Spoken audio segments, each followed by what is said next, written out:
ফেরাউনের যে লাশ আছে না, ফেরাউনের লাশ কিন্তু আবিষ্কার হয়েছে বেশি দিন না, 1898 সালে।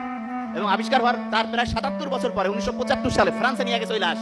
আলাদা পাসপোর্ট দিছে, ও সম্মান করছে ফেরাউনকে, আলাদা পাসপোর্ট করে তাকে ওখানে নিয়ে গেছে। ফ্রান্সে নিয়ে যাওয়ার পরে ওর লাশ কাটাছেড়া করলো। খুব দামি জিনিস তো, কত হাজার বছর ধরে আছে।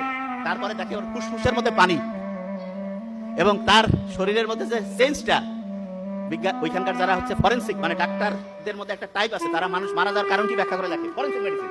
তারা লিখলো যে হঠাৎ করে শ্বাসরোধ বন্ধ হয়ে পানিতে ডুবে মরছে। আল্লাহ বলছে না যে তোমার লাশ আমি অবিকৃত রাখবো। যতগুলো ফেরাউন কিন্তু একটা না, বহুগুলো ফেরাউন আছে, জানেন কি? এটা যার বাংলাদেশের প্রধানমন্ত্রী প্রেসিডেন্ট থাকে না, এরকম মিশরের যে হেড তাকে ফেরাউন বলে। অনেকে মনে করে এটা কোনো লোকের নাম। তো ওই যে ফেরাউন, সেই ফেরাউন যেটা ওই যে ফ্রান্সে নিয়ে গিয়ে পরীক্ষা করে দেখা গেল সে অবিকৃত অবস্থায় ছিল। অন্য সবগুলো ফেরাউনের কোনো না কোনো জায়গায় ডিস্টার্ব হয়েছে, কিন্তু সে একদম যে অবস্থায় ছিল ঠিক সেই অবস্থায়। আল্লাহ বলছে না যে আমি তোমাকে অবিকৃত রাখবো, ভবিষ্যতের জন্য দৃষ্টান্ত করবো। ঠিক